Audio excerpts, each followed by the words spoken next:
आप सबका यहाँ पर स्वागत है।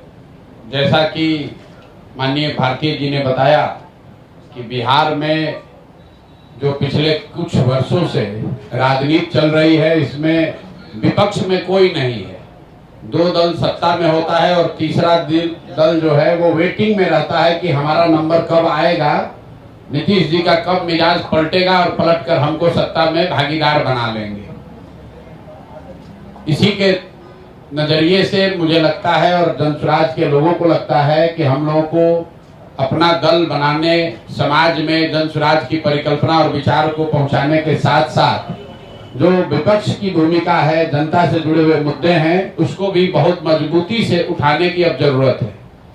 2 अक्टूबर से पहले जब दल नहीं बना था तो हम लोगों ने कोशिश करी है 2-2.5 साल के अपने जनसंपर्क पदयात्रा में कि ज्यादातर सरकार से जुड़े हुए मुद्दे हम लोग उस पर टीका टिप्पणी बहुत नहीं करते रहे। लेकिन अब दल का ये निर्णय है, इसलिए हम लोगों ने इस पर गहरी चर्चा की है और 3 बड़े मुद्दे जो जनता से सीधे जुड़े हुए हैं, जिस पर सबसे ज्यादा पिछले 2-4-5 साल में बिहार में राजनीति हुई है, उन मुद्दों की सच्चाई, उन मुद्दों की हकीकत पर हम आपसे आज जनसुराज का जो निर्णय है वो साझा करेंगे और आने वाले दिनों में, कुछ महीनों में हम लोग उस पर क्या करने वाले हैं उसकी भी घोषणा करेंगे। तो पिछले 2-3 साल में सबसे ज्यादा राजनीतिक रोटी यहाँ सेकने की कोशिश की गई है जातीय जनगणना के नाम पर। आप सभी साथियों ने भी सैकड़ों सवाल, सैकड़ों प्रेस कॉन्फ्रेंस ऐसे करे होंगे जिसमें आपने जातीय जनगणना होना चाहिए कि नहीं होना चाहिए इसको लेकर सवाल किए, उस पर जवाब मांगे। नेताओं ने, जिन्होंने जातीय जनगणना कराने की घोषणा की, 500 करोड़ रुपया बिहार सरकार का खर्च करके जातीय जनगणना कराया, उनके नियत कभी भी किसी जाति की मदद करने की नहीं थी। वो इस जातीय उन्माद को फैलाकर फिर से समाज में राजनीतिक रोटी सेकना चाहते थे। ऐसा इसलिए हम कह रहे हैं कि अब आपके सामने आंकड़े रख रहा हूं कि जातीय जनगणना में क्या निकल कर आया और 2 बरस करीब 18 महीने हो गए जातीय जनगणना के। रिपोर्ट 2 अक्टूबर 2023 को प्रकाशित किया गया। 7 नवंबर 2023 को विधानसभा के पटल पर यह रिपोर्ट रखी गई और 22 नवंबर 2023 को नीतीश कुमार ने, तब तेजस्वी यादव के साथ जो सरकार चला रहे थे, मिलकर जातीय जनगणना के आधार पर 5 बड़ी घोषणाएं की। अब उनकी हकीकत आप देख लीजिए। जातीय जनगणना में सरकार ने यह माना कि 34% से ज्यादा लोग बिहार के गरीबी रेखा से नीचे आज भी रह रहे हैं। लेकिन यह महत्वपूर्ण आंकड़ा नहीं है। महत्वपूर्ण आंकड़ा यह है कि 30-35 साल से सामाजिक न्याय की राजनीति करने का दावा करने वाले लोग, इनके शासन के बाद भी जब जातीय जनगणना का रिपोर्ट आया उसमें बताया गया कि 5% से कम, मैं फिर से रिपीट कर दे रहा हूं कि 5% से कम दलित और अति पिछड़ा समाज के 5% से कम लोग ही 12वीं क्लास पास करते हैं बिहार में। जिन लोगों ने रिपोर्ट बनवाया उन्होंने पढ़ा भी नहीं। सिर्फ 5% से भी कम दलित और अति पिछड़ा समाज के लोग 12वीं क्लास पढ़ते हैं। आरक्षण की लड़ाई लड़ने की बात करने वाले लोग 35 साल के बाद 0.93% अति पिछड़ा समाज के लोग आज सरकारी नौकरियों में हैं। 2 बरस पर इस पर कोई चर्चा नहीं हुई। तो जब नीतीश कुमार ने 22 तारीख को इसकी घोषणा की कि इस रिपोर्ट के आलोक में हम लोग क्या क्या करेंगे, तो एक चर्चा उन्होंने की जिसकी आप लोगों ने भी, जिसको फॉलोअप किया, कि आरक्षण की सीमा को 50 से बढ़ाकर 65 या 75 किया जाएगा। इसका हम लोग रिकमेंडेशन केंद्र सरकार को भेज रहे हैं। तो मैं अब पहला मांग ये कर रहा हूं नीतीश कुमार से कि भैया, केंद्र में भी तुम्हारी सरकार है और राज्य में भी तुम्हारी सरकार है और सामाजिक न्याय के आप पुरोधा भी हैं। तो अब आप बता दीजिए कि जो आपने केंद्र में आरक्षण बढ़ाने का मांग यहाँ लिखित भेजा था, उस पर अभी स्थिति क्या है। सरकार ये बताए समाज को कि आपने आरक्षण बढ़ाने की जो मांग करी थी उस पर आज स्थिति क्या है, या आप उसको भूल गए, बेवकूफ बना रहे थे सबको। और तेजस्वी यादव भी बताएं कि विपक्ष के नेता होने के नाते उन्होंने इस पर अभी तक क्या किया है। लेकिन दूसरा जो महत्वपूर्ण बात है जिस पर कम चर्चा हुई। उस रिपोर्ट के आधार पर 22 नवंबर 2023 को नीतीश कुमार ने घोषणा की कि 94 लाख परिवारों को, जिसमें हर जाति के गरीब लोग शामिल हैं, 94 लाख परिवारों को रोजगार के सहायता के लिए 2 लाख रुपए प्रति परिवार 5 वर्षों में किस्त के आधार पर दिए जाएंगे। तो भैया 2 बरस का बजट हो गया। हम इंतजार कर रहे थे, क्योंकि अगर पहले कहते तो ये लोग कहता कि अभी 5 बरस में कहें तब न होगा। तो 2 बरस पूरा हो गया। मैं सरकार से ये पूछना चाहता हूं, जनसुराज परिवार ये जानना चाहता है कि 94 लाख लोगों को, जिनको 2-2 लाख रुपया देने का आपने वादा किया था, उसमें कितने लोगों को आपने कितना पैसा दिया? और अगर नहीं दिया तो मान लीजिए कि जैसे आपके मोदी जी, आपके जो आजकल जिनके आप लाडले मुख्यमंत्री हैं, मोदी जी ने जैसे 15 लाख रुपया सबको देंगे का जुमला फेंका था, आप भी ये मानिए कि आपने भी ये बिहार के लोगों को जुमला दिया था कि 94 लाख परिवारों को, और इसमें सिर्फ किसी जाति विशेष के लोग नहीं हैं, विधानसभा के पटल पर। और आपको मैं कह रहा हूं 22 नवंबर का नीतीश कुमार का ट्वीट देख लीजिए, उनके ऑफिशियल हैंडल से ये ट्वीट किया गया है कि 94 लाख गरीब परिवारों को 2 लाख रुपया की राशि दी जाएगी। अभी तक एक परिवार को 1 रुपया भी नहीं दिया गया है। तीसरी जो बड़ी घोषणा उन्होंने की थी कि 39 लाख परिवारों को जो होमलेस है, लैंडलेस हैं, उनको 1,20,000 रुपया घर बनाने के लिए दिया जाएगा। तो मैं तीसरी मांग ये कर रहा हूं कि जातीय जनगणना के नाम पर समाज को लड़ाने की जो योजना आपने बनाई थी वो तो कामयाब हुई नहीं। ये बता दो कि 39 लाख लोगों में से कितने लोगों को 1,20,000 रुपए की राशि दी गई है। तो जातीय जनगणना को लेकर मेरे 3 सवाल जनसुराज के हैं। पहला कि आरक्षण बढ़ाने के लिए जो आपने दावा किया था कि आप केंद्र सरकार को रिकमेंड कर रहे हैं, उस पर आज स्थिति क्या है? किस तारीख को आपने रिकमेंड किया और केंद्र सरकार ने उस पर क्या निर्णय दिया?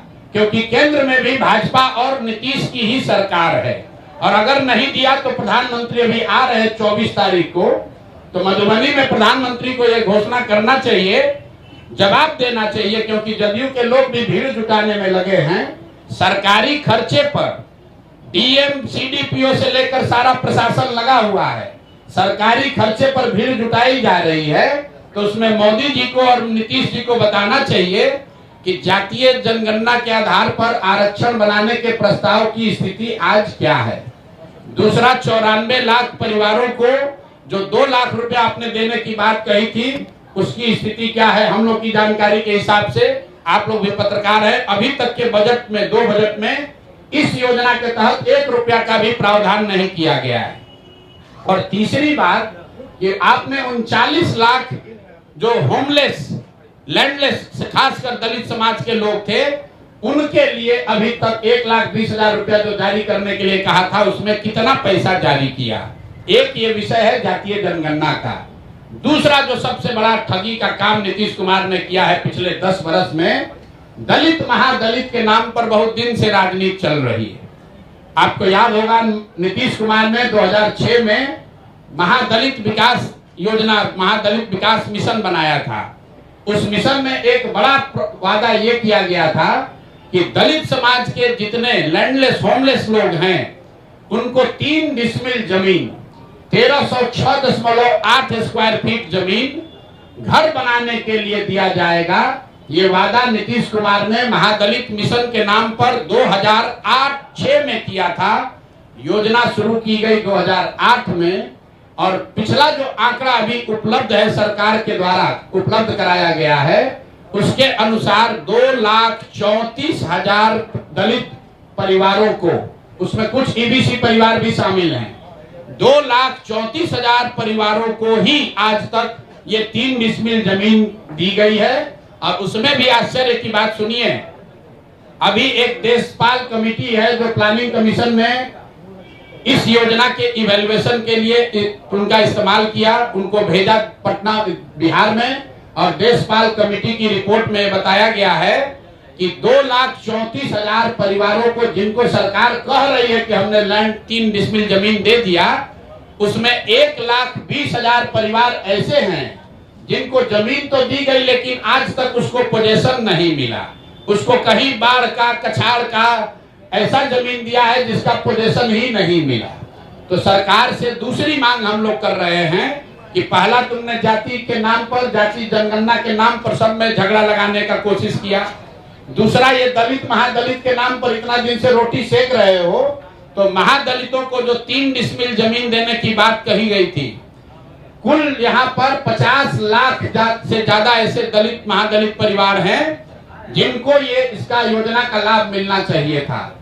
सरकार के हिसाब से सिर्फ 2,34,000 लोगों को, परिवारों को ये लाभ मिला और केंद्र सरकार की प्लानिंग कमीशन की कमेटी बता रही है कि उस 2,34,000 में से भी 1,20,000 लोग ऐसे परिवार हैं जो कह रहे हैं कि जमीन कागजे पर मिला, जमीन आज तक हमको मिला नहीं है। तो दूसरी मांग यह है कि दलित महादलित के वोट से कुर्सी पर बैठे नीतीश कुमार और भाजपाई बताए कि ये दलित महादलितों को कब ये घर का जमीन उनको 3 डिसमिल मिलेगा। और तीसरी बात, तीसरी एक बड़ी यहाँ पर राजनीति की जा रही है भूमि सुधार, भूमि सर्वे के नाम पर। आप में से कई लोगों को ध्यान होगा, भूमि सर्वे का काम यहाँ पर 2013 से शुरू किया गया है। जो पूरे देश में भूमि सुधार के दूसरे राज्यों में अनुभव है, उसके आधार पर अभी तक का रहा है कि 2 से 5 वर्ष में राज्य सरकारें इस तरह का भूमि सुधार, लैंड डिजिटाइजेशन सर्वे का काम पूरा कर लेती है। बिहार सरकार में जो लूट मची हुई है, जो कुव्यवस्था है, उसका आलम है कि 2013 में शुरू हुआ लैंड सर्वे फरवरी 2025 में अभी तक सिर्फ 17,30,000 एकड़ जमीन ही सर्वे में डिजिटाइज हुआ है, जो बिहार में उपलब्ध जमीन का 20% से कम है। 5 वर्ष में 20% से कम जमीन का सर्वे के जरिए डिजिटाइजेशन हुआ।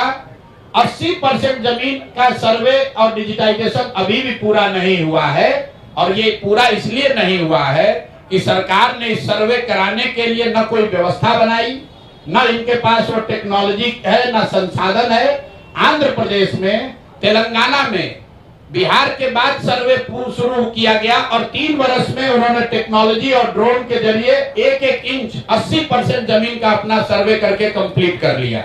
और इसमें एक और बड़ी बात सुनिए, जमीन सर्वे का असर यह है कि घर घर में लड़ाई लगा दी, भाई बहन में लड़ाई लग गया, आप में आपके फुआ के परिवार में लड़ाई लग गया।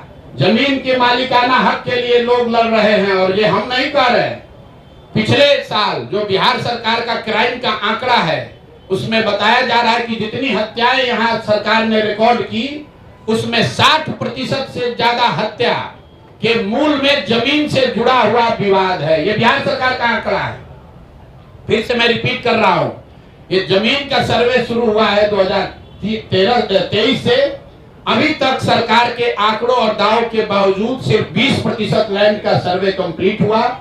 और इसकी कमियों की वजह से इसमें जो लूट मची हुई है, जो भ्रष्टाचार फैला हुआ है, जमीन का दाखिल खारिज में, पेपर निकालने में, बंसावली बनाने में, जमाबंदी में इतनी परेशानी हो रही है, हजारों करोड़ रुपया लूटा जा रहा है। और इसी बिहार में, जैसा आप लोग जानते हैं, सबसे ज्यादा सीओ और डीसीएलआर वगैरह का पोस्टिंग के लिए खुलेआम 30 लाख, 40 लाख, 50 लाख रुपया, देखिए सारे पत्रकार लोग मुड़ी हिला रहे हैं, हाँ भैया बात तो ठीक है, 25 से 50 लाख रुपया लेकर पोस्टिंग की जा रही है। तो ये जो सर्वे शुरू हुआ है, ये अंचलाधिकारियों को और राजस्व से जुड़े हुए पदाधिकारियों के द्वारा धन उगाही का नया उद्योग शुरू किया गया है। तो जन सुराज परिवार 3 मांग रख रहा है। एक, कि जातीय जनगणना के आधार पर, उसके नाम पर राजनीति करके समाज को बांटने लड़ाने वाली जनता वाली सरकार, उस पर व्हाइट पेपर जारी करो और 1 महीना में बताओ कि आरक्षण पर क्या हुआ। दूसरा, 94 लाख परिवारों को किस दिन 2 लाख रुपया दोगे और उन 40 लाख होमलेस परिवारों को 1,20,000 रुपया कब दिया जाएगा। हम लोग की दूसरी डिमांड है कि 3 डिसमिल जमीन जो महादलित समाज को मिलनी चाहिए थी, दलित महादलित समाज के लोगों को, जिनका वोट लेकर नीतीश कुमार इतने दिन से बैठे हुए हैं, अब वो दलित महादलित परिवार चला जाने के लिए तैयार नहीं है। अगर 1,20,000 से कम परिवारों को ही 3 डिसमिल जमीन मिली है तो 48 लाख से ज्यादा परिवारों को 3 डिसमिल जमीन कब मिलेगी। और इसमें यह भी बता दूं कि अभी सरकार के आंकड़ों के हिसाब से करीब करीब 25 लाख एकड़ जमीन, जिसमें सीलिंग के नाम पर जब्त की हुई करीब 11.5 लाख एकड़ जमीन और विनोबा आंदोलन भूदान आंदोलन में मिली हुई 7 लाख एकड़ जमीन, जिसका कोई हिसाब नहीं है कि ये जमीन किसके पास है, किसको दिया गया है। 25 लाख एकड़ जमीन जो सरकारी रिकॉर्ड के हिसाब से उपलब्ध है गरीबों को बांटे जाने के लिए, किसी से लेना छीनना नहीं है। किसी के पास रिकॉर्ड नहीं है कि उस जमीन का 6.8 लाख एकड़ जमीन जो विनोबा भावे के प्रयास से भूदान आंदोलन में लिया गया, वो किसको दिया गया, किसको बांटा गया, किसी को मालूम नहीं है। करीब करीब 12 लाख एकड़ जमीन यहाँ सीलिंग के नाम पर जब्त किया गया या सीलिंग के नाम पर लिया गया, वो जमीन किसको मिली वो भी किसी को पता नहीं है। तो हम लोग की दूसरी मांग ये है कि ये 3 डिसमिल जमीन जो 50 लाख परिवारों को, दलित और महादलित परिवार को आपको देना था, ये कब तक पूरा करोगे ये बताओ। और तीसरी ये बात है कि भूमि सर्वे के नाम पर ये जो नया उद्योग तुमने शुरू किया है और अफसरों के जरिए महीनों में करोड़ों रुपया की सरकार उगाही कर रही है, इसको तुरंत बंद कीजिए। नहीं बंद कीजिएगा तो बिहार के हर परिवार में झगड़ा होगा और भ्रष्टाचार बढ़ेगा।